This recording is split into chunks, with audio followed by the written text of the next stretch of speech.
नमस्ते dear students, welcome to all. स्वागत है आप सभी का पीटी एजुकेशन पे एक बार फिर से। मेरा नाम है राहुल हंस चौधरी और आज है हमारा सेशन नंबर 69।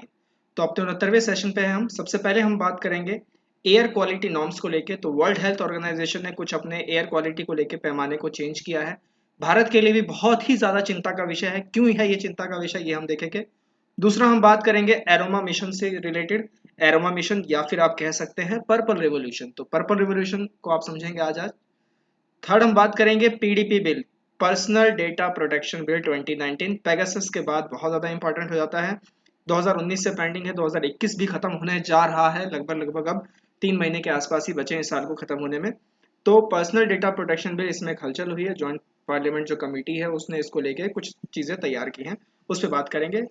फोर्थ हम बात करेंगे जीएसटी काउंसिल की मीटिंग के ऊपर। 45वीं मीटिंग हुई है। जीएसटी में क्या क्या इसमें चीज़ें छोड़े गए हैं, किन किन नॉर्म्स को इसमें ऐड किया गया है, इसको देखेंगे। Fifth, World Rhino Day, and finally Sign Language Day, and then MCQs for the practice. Are you excited? बिल्कुल ध्यान से सुनिएगा सेशन को, आपको डेफिनेटली जो है एग्जाम्स में पूरा पूरा डायरेक्ट हेल्प करेगा। सेशन को लाइक करना है, जितना ज़्यादा हो सके अपने साथियों को बताइए, दो चार साथियों को भी जोड़िए, परिवार को दिखाइए। ये आपको बिल्कुल करंट अफेयर्स का और खासकर पीआईबी किससे रिलेटेड, पत्र सूचना कार्यालय से रिलेटेड जो है आपके लिए एक रामबाण इलाज है। सबसे पहले हम बात करेंगे एयर क्वालिटी नॉर्म्स को लेके। तो वर्ल्ड हेल्थ ऑर्गेनाइजेशन ने 2005 के बाद, यानी लगभग लगभग 15 साल के बाद, या आप कह सकते हैं 16 साल तो नहीं कहेंगे, लेकिन 15 साल के बाद जो है अपना पहला अपडेट दिया है एयर क्वालिटी के पैमाने को लेकर। और उन्होंने बोला है कि देखो भाई, ग्लोबल लेवल पर एयर पॉल्यूशन के जो स्टैंडर्ड्स हैं उनको टाइट करने की बहुत ज़्यादा ज़रूरत है। पिछले 10 सालों की अगर हम बात करें, इन द पास्ट डिकेड, यानी कि 2011 से लेकर 2020 तक की बात डब्ल्यूएचओ कर रहा है। तो पिछले पास्ट डिकेड में जो एयर पोल्यूशन का जो इम्पैक्ट रहा है स्वास्थ्य के ऊपर, वो बहुत ही ज़्यादा ज़्यादा सीवियर रहा है और बहुत ही मतलब एक चिंताजनक विषय है। नए नॉर्म्स में क्या बात की गई है कि जो पीएम 2.5 है, पर्टिकुलेट मैटर आप जानते हैं ना, पीएम 2.5। तो जो पीएम 2.5 की जो अपर लिमिट है, अगर हम 2005 के मानकों पर बात करें तो वो कितनी थी? 10 माइक्रोग्राम पर क्यूबिक मीटर। 10 माइक्रोग्राम पर क्यूबिक मीटर। ये 2005 के पैमाने थे पीएम 2.5 के लेवल को लेके। अब इसको रिवाइज करके बोल दिया गया है कि 5 माइक्रोग्राम पर क्यूबिक मीटर, ये आपको ध्यान रखना है, right. The upper limit of PM10 is 20 microgram per cubic meter and now it has revised to 15 microgram per cubic meter. The 24-hour value has been revised from 50 to 45 microgram. The move does not have an immediate effect in India as the National Ambient Air Quality Standards, Bharat में काम करती है, National Ambient Air Quality Standards do not meet the WHO's existing standards. अब देखिए क्यों कहा मैंने कि भारत के लिए चिंताजनक विषय है। डब्ल्यूएचओ के ये जो नॉर्म्स आए हैं 15 साल के बाद अपडेट होके, तो इससे पहले जो नॉर्म्स थे 2005 के बेस थे, भारत उस नॉर्म्स को भी फॉलो नहीं कर पा रहा था। अपने आप में भारत जो है वो एक पॉल्यूशन जोन बना हुआ है पूरे विश्व भर में। आप जानते हैं एयर क्वालिटी पैरामीटर पे कितने सारे सिटीज जो हैं भारत के आ जाते हैं, टॉप 10 में जगह बनाते हैं, राइट। तो इंडिया तो 2005 के स्टैंडर्ड्स पे भी खड़ा नहीं उतर रहा था, और ये तो बहुत ज़्यादा टाइट कर दिया डब्ल्यूएचओ ने।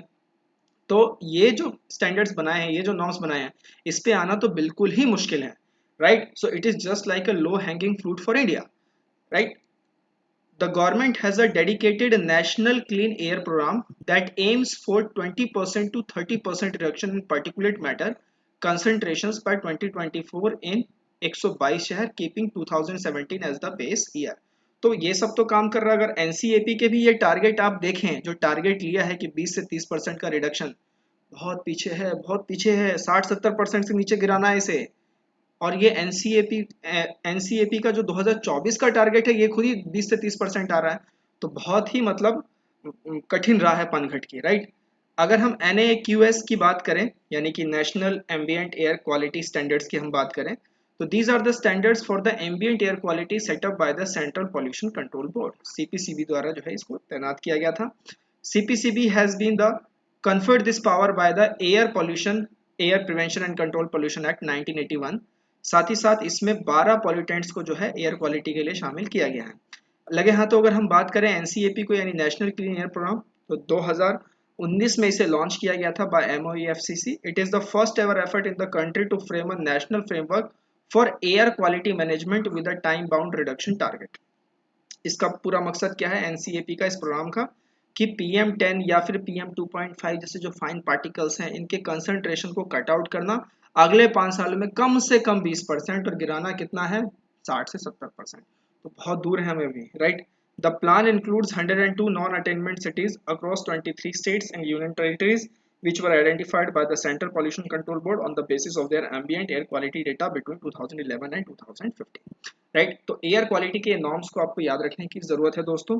क्या था पहले 10, अब अपडेट होके 5। भारत कितने पे चल रहा है 40 पे, देख लो। पहले कितना 25, अपडेट 15। भारत कितने पे चल रहा है 60 पे। PM10 एनुअल मीन 20 होना चाहिए 2005 के अकॉर्डिंग, और अब जो अपडेट होके आया कि 15 चाहिए होगा। भारत कितने पे चल रहा है 60, 50, 45, now India standing at 100। Right, तो बहुत ही ज़्यादा चिंता का विषय है। पॉलिसी मेकर्स को इस पर काफ़ी ज़्यादा तेज़ी से एग्रेसिवली काम करने की ज़रूरत है। काफ़ी ज़्यादा सोशल कैंपेनिंग इसके लिए चाहिए। कंस्ट्रक्शन साइट्स पे पूरी नज़र रखनी पड़ेगी, बिकॉज कंस्ट्रक्शन साइट्स को लेकर ही ज़्यादातर जो चीज़ें हैं वो नज़रअंदाज की जाती हैं, राइट। वरना तो फिर आपको कुछ ऐसे फैंसी प्रोग्राम्स देखने को मिलेंगे जैसे ऑड इवन पॉलिसी, या फिर वो रेन करा दो, आर्टिफिशियल रेनिंग कराओ, इस तरीके की चीज़ें आपको सुनने को मिलेगी। क्लियर। दूसरी स्टोरी पे बात करते हैं एरोमा मिशन से रिलेटेड। तो जो union minister of science and technology है उन्होंने बोला है कि देखो भाई, जम्मू और कश्मीर में हम लोग क्या करने जा रहे हैं, we are going to launch integrated aroma dairy entrepreneurship for J&K, जिससे कि किसानों की आय क्या हो, किसानों की आय जो है ठीक हो। दुगनी तो नहीं कह रही यहाँ पे सरकार, लेकिन ठीक हो, right. The aroma mission also popularly referred as the lavender, या फिर आप इसे पर्पल रेवोल्यूशन कह सकते हैं। जम्मू और कश्मीर में इसकी शुरुआत की गई है ताकि जो वहाँ के किसान हैं इस लेवेंडर को उगा सकें और अपने प्रॉफिट कमा सके और अपनी आय को दुगना कर सके या अपने जीवन को बेहतर बना सके, right. Earlier the floriculture mission was launch in 21 states. तो ये सब आपको ध्यान रखना है। फ्लोरिकल्चर किससे रिलेटेड है जरूर बताइएगा कि फ्लोरिकल्चर किससे रिलेट करता है, राइट। इसी तरीके से पिसी कल्चर किससे रिलेट करता है ये भी बताइए। ये तो मैं अंग्रेजी के सवाल पूछ रहा हूँ एक तरीके से, खैर जीके में भी आते हैं, राइट। तो पिसी कल्चर किससे रिलेट होता है ये भी बताइए। तो इससे पहले, यानी एरोमा मिशन से पहले, भारत के 21 राज्य और केंद्र शासित प्रदेशों में फ्लोरिकल्चर को लॉन्च किया गया था। एरोमा मिशन के पीछे का कर्ता धर्ता कौन है, तो CSIR इसके कर्ता धर्ता है, जो इस सेक्टर में काफी ज्यादा चेंज लाना चाहते हैं और इसको एग्रीकल्चर के एरिया के साथ मर्ज करके उसे प्रोसेस करके एक नए नए तरीके के प्रोडक्ट डेवलप करना चाहते हैं, जिससे लोगों की जिंदगी, खासकर किसानों की जिंदगी बेहतर हो, राइट। ऑब्जेक्टिव्स क्या हैं, 3 ऑब्जेक्टिव्स हैं इनके, आराम से इसे आप पढ़ लीजिएगा, एक एक करके देख लेते हैं। सबसे पहला है कि जो एरोमेटिक क्रॉप्स हैं जो कि एसेंशियल ऑयल से रिलेटेड है उनकी कल्टीवेशन को प्रमोट करना। दूसरा, भारत के जो किसान है और जो एरोमा इंडस्ट्री है उनको मर्ज करके ग्लोबल लीडर के पैमाने पर लेके आना। तीसरा, to provide benefits to the farmers in achieving higher profits, मतलब उनकी आय और उनके रहन सहन को बढ़िया करना। अब नोडल एजेंसी की हम बात कर चुके हैं, CSIR है, और उसके साथ साथ central institute of medicinal and aromatic plants CIMAP Lucknow based, ये इनकी नोडल एजेंसीज हैं।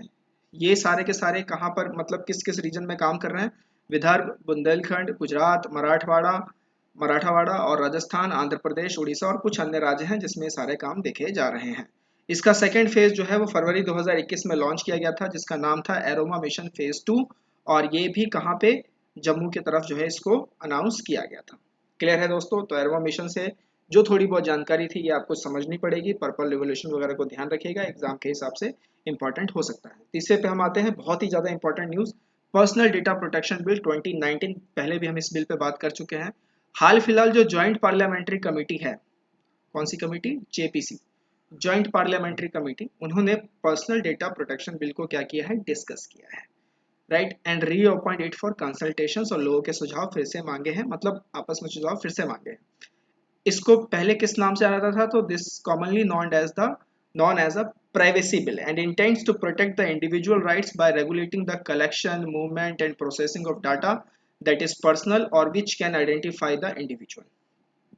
ये जो बिल है सरकार को शक्तियां देती है कि वो किसी भी तरीके का पर्सनल डेटा जो है आधिकारिक तौर पर अथॉरिटी के साथ ट्रांसफर करा सके, अपने पास सरकार वो डेटा ले सके, and give exceptions allowing government agencies to collect personal data of the citizens, right. तो सरकार कह रही है कि data is the new oil, सरकार जानती है इस बात को, और वो कहना चाह रही है कि देखो भैया, ये अगर बिल आया तो हमारे पास पूरी शक्ति रहेगी। देखिए मैं आपको बता रहा हूँ, ओबामा ने भी ऐसा किया था, जो बराक ओबामा थे अमेरिका के अंदर में, वो भी ऐसा कर रहे थे, बहुत सारे डेटा को कलेक्ट कर रहे थे, चाहे वो फेसबुक का हो, गूगल का हो, राइट। तो एक बंदे ने उनका भंडा फोड़ दिया। अब जो उन्होंने उनका भांडा भांडा फोड़ा, तो वहाँ की मीडिया तो भाई बहुत जल्लाद है, वो पीछे पड़ गई।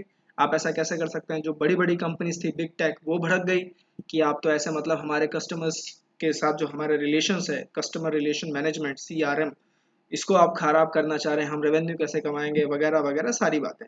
तब जो US के प्रेसिडेंट थे, उन्होंने एक बात की थी, कही थी कि either you will take privacy or you will take security.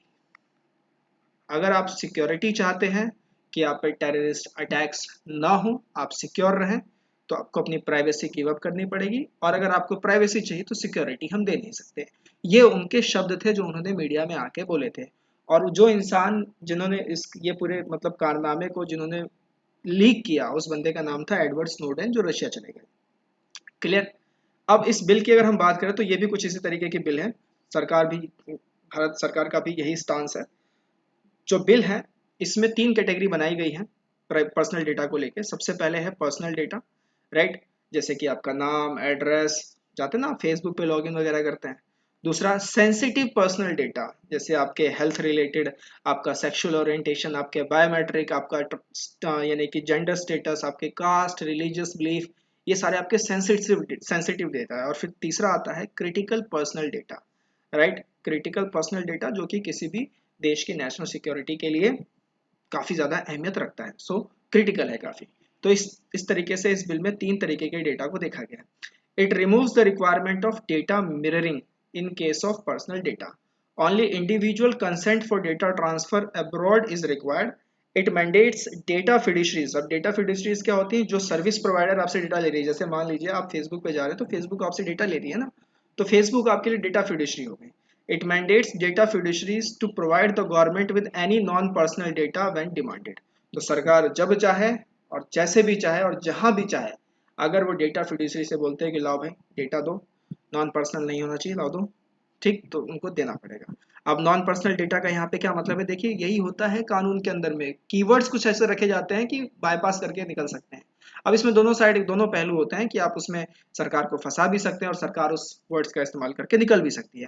तो जैसे यहाँ पर एक कीवर्ड आपके पास आया, नॉन पर्सनल डेटा, राइट। अब नॉन पर्सनल डेटा को यहाँ पे रेफर किया गया है एक ऐसा anonymise data such as traffic patterns हो गए या फिर डेमोग्राफिक डेटा हो गया, इस तरीके की जो चीजें हैं, वो चीजें मतलब एनालिटिक्स वगैरह आप समझते हैं, डेटा एनालिटिक्स, तो वो सारे डेटा को नॉन पर्सनल डेटा के कैटेगरी में रखा गया है। सितंबर 2019 में सरकार ने इसको लेके एक नई कमेटी भी बनाई थी, जिस कमेटी का नाम क्या था? BN Shri Krishna committee. तो ये नाम याद रखिएगा आप, सुप्रीम कोर्ट के जज थे जो इसको चेयर करेंगे, BN श्री कृष्णा कमेटी। इनका हाल फिलहाल अभी एक लेख आया था, कभी दोबारा मौका मिला तो फिर मैं आपको दिखाऊंगा उस लेख के बारे में। To recommend a framework to regulate non personal data, the bill requires companies and social media intermediaries which are significant data feederes to enable users in India to voluntarily verify their accounts। और data protection authority को भी इसमें बोला गया है कि इनको हम सेटअप करेंगे। तो एक DPA बनाने की बात की गई है, लेकिन अभी तक उसका कुछ पता नहीं चला है और पेगासस जैसी चीजें सामने आ रही है। It also mentions right to be forgotten. It states that data principal person to whom the data is related shall have the right to restrict or prevent the continuing disclosure of his personal data by a data fiduciary। किसी दूसरे का data आप किसी दूसरे पे नहीं दिखा सकते, राइट। तो ये यहाँ पे इस चीज का ये मतलब है राइट टू बी फॉरगॉटन, कि जैसे मान लीजिए कि मैंने 2012 में कुछ पोस्ट किया और अब मैं चाहता हूँ 2020 में वो दिखाई ना दे या 2021 में वो दिखाई ना दे, तो वो मतलब मेरे पास उसकी पावर होनी चाहिए जो मैं यूज़ कर रहा हूँ, ताकि मैं डेटा फिड्यूसरी को बोल सकूँ कि भाई इसको दिखाना बंद करो, इसको डिस्क्लोज करो, राइट। तो ये सारी चीज़ें हैं। This is the personal data protection bill. Justice BN Shri Krishna committee का आप ध्यान रखिएगा, 3 कैटेगरी में इसको डिवाइड किया गया है। और बाकी थोड़ी और जानकारी के लिए ये बहुत ही अच्छा इन्फोग्राफिक है आपके लिए, इसको आराम से पढ़िएगा, एक एक करके सारे पॉइंट्स और सारे मेजर्स इसमें रख दिए गए हैं। अगली स्टोरी पे चलते हैं। GST की काउंसिल मीटिंग, 45वीं काउंसिल मीटिंग हुई थी इनकी, राइट। इस काउंसिल में यानी इस मीटिंग में ये डिसाइड किया गया कि जो GST रिलीफ है, बहुत सारे जो मेडिसिन या कोविड-19 के ट्रीटमेंट से हैं उन पे हमें जीएसटी की उन्हें रिलीफ देनी पड़ेगी और 2000 दिसंबर 2021 तक हम ये देंगे। साथ ही साथ जो ऑनलाइन फूड डिलीवरी फॉर्म्स है जैसे कि स्विगी हो गया या जोमेटो हो गया, अब उनको जीएसटी पे करना पड़ेगा, ना कि रेस्टोरेंट पार्टनर्स को। तो रेस्टोरेंट पार्टनर्स नहीं करेंगे, अब ये जो डिलीवरी एग्रीगेटर फॉर्म्स है ये लोग पे करेंगे। The council has decided not to bring petrol and diesel under the GST regime. अब इस पे पूरा झगड़ा चल रहा था। ठीक, झगड़ा तो खैर वैसे जीएसटी कंसेशन को भी लेके है, कंपनसेशन सेस, राइट। तो जो काउंसिल है उन्होंने बोला कि पेट्रोल और डीजल को जीएसटी में नहीं लाया जाएगा। स्टेट्स पूरी तरीके से अपोजिट थे इसकी, कि स्टेट्स का कहना था कि आप इसे नहीं लाओगे, पेट्रोल और डीजल को जीएसटी में नहीं लाओगे, क्योंकि अगर ऐसा हो गया तो फिर पूरे स्टेट्स में सभी जगह पे पेट्रोल डीजल के दाम जो है एक तरीके से मान के चलते हैं कि एक सेम वे में अलाइन हो जाएंगे, जो स्टेट्स नहीं चाह रही थी। क्योंकि उससे क्या होगा, उससे फिर जो उनकी जो रेवेन्यू बायोंसी है वो मीटअप नहीं हो पाएगी, और स्टेट्स ने उस पर सवाल भी उठाया कि हमारे रेवेन्यू बायंसी। अब यहाँ पे टर्म आया रेवेन्यू बायंसी। रेवेन्यू बायंसी का मतलब होता है कि जब आप टैक्स रेवेन्यू में कुछ थोड़ी बहुत चेंजेस करते हैं जिसके कारण रेवेन्यू पे जो चेंजेस आता है, that is called as revenue buoyancy. Clear है। तो स्टेट्स पूरी खिलाफ थी और फिर इसको देखते हुए सेंटर ने बोला कि ठीक है नहीं रख रहे हैं। हालांकि सेंटर का ये मत था, जो केंद्र सरकार है उनका ये मत था कि अगर आप पेट्रोल डीजल को इसके अंदर लेके आते हो तो वो पूरा एक साथ अलाइन हो जाएंगे और फिर उनके रेट्स को हमें कम करने में आसानी होगी, जो अभी चल रहा है उससे कम करेंगे। वैसे बहुत चल रहा है यार, 100 के पार भराना पड़ता है। The GST rate on fortified rice for schemes like ICDS यानी इंटीग्रेटेड चाइल्ड डेवलपमेंट स्कीम्स, इनमें भी बोला गया है कि हम 18% जो जीएसटी आप पे चार्ज कर रहे थे अब इसे 5% के स्लैब रेट में हम ला के रखेंगे। किसके लिए? फोर्टिफाइड राइस को लेके। फोर्टिफाइड राइस पे हम बात कर चुके हैं, राइट। साथ ही साथ a group of state ministers will be established to look after the rate rationalization related issues to correct the inverted duty structure and to take steps to augment revenue. तो एक ग्रुप ऑफ स्टेट्स मिनिस्टर्स की committee भी बनाई जाएगी। An inverted duty structure arises when the tax on output or final product is lower than the taxes on inputs। तो मान लीजिए आप ब्रेड बना रहे हैं, ब्रेड बनाने पे यानी ये इनपुट आप डालेंगे ना ब्रेड बनाने के लिए, तभी तो आपका ब्रेड का प्रोडक्ट बनेगा। तो इसमें जो आपको मतलब जो टैक्स देना पड़ रहा है, अब ये जो ये बिका यहाँ पर जो आपको आउटपुट पे यहाँ पे जो आपको टैक्स देना पड़ रहा है, तो अगर ये लोअर हो गया और ये हायर हो गया, राइट, तो इसे कहते हैं इन्वर्टेड ड्यूटी स्ट्रक्चर। क्लियर। साथ ही साथ जो ग्रुप ऑफ मिनिस्टर्स हैं उनको ये भी देखना पड़ेगा कि जो भी ईवीएल रिलेटेड या फास्टैग रिलेटेड जो भी चीज़ें आती हैं, जो भी लूप होल्स हैं और दूसरे स्कीम्स को लेके, तो उनको भी उनको लुक आफ्टर करना पड़ेगा। जीएसटी काउंसिल की अगर हम बात करें तो ये एक संवैधानिक निकाय है, ध्यान रखना है दोस्तों। कैसी बॉडी है? कॉन्स्टिट्यूशनल बॉडी है। आर्टिकल 279A के तहत में आती है। For making recommendations to the union and state government on issues related to the goods and services tax. GST council को चेयर कौन करते हैं? तो खुद यूनियन फाइनेंस मिनिस्टर चेयर करते हैं, और जो दूसरे मेंबर्स हैं जैसे कि union state minister of revenue और फाइनेंस और minister in charge of finance और taxation of the all states, they are also the members of this council. It is considered as a federal body. संघीय ये एक ढांचा है भारत में जो कॉम्पिटिटिव और कोऑपरेटिव फेडरलिज्म है उसको बढ़ावा देता है, टीम इंडिया के कॉन्सेप्ट को बढ़ावा देता है, where both the centre and states get due representation. वो अलग बात है कि जीएसटी कंपनसेशन सेस को लेकर झगड़ा अभी भी चल रहा है। तो ये थी जीएसटी काउंसिल की मीटिंग से रिलेटेड। और भी कुछ जो पॉइंट्स अगर छूट गए हो तो ये इस इन्फोग्राफिक में है, आप आराम से इसको देखिएगा। पर्टिकुलरली ड्रग्स वगैरह कौन कौन से हैं इन सब पे बात की गई है, और ये है हमारी फाइनेंस मिनिस्टर। क्लियर। चलिए अगली स्टोरी पे चलते हैं। World Rhino day. World Rhino day क्या है? 22 सितंबर को वर्ल्ड राइनो डे ऑब्जर्व किया जाता है, जिसमें क्या किया जाता है, ये किस लिए मतलब किया जाता है, ताकि जो 5 स्पीसीज है राइनो की कितनी स्पीसीज है? राइनो की 5 स्पीसीज है। चलिए एक बार याद करते हैं कौन कौन सी है। सबसे पहले तो डब्ल्यू से ही स्टार्ट होगा, यानी व्हाइट राइनो, उसके बाद ब्लैक राइनो, उसके बाद वन हॉर्न राइनो, उसके बाद आपका जेवन राइनो, उसके बाद सुमात्रन राइनो। तो कितनी तरीके की है आपके पास कैटेगरी राइनो की?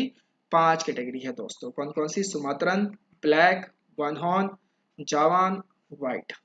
क्लियर है, राइट। तो 22 सितंबर को आपको ध्यान रखना है वर्ल्ड राइनो डे ऑब्जर्व किया जाता है। इनकी जो 5 स्पीसीज है इनको बचाने के लिए, इनके कंजर्वेशन के लिए और इनके प्रति अवेयरनेस को फैलाने के लिए।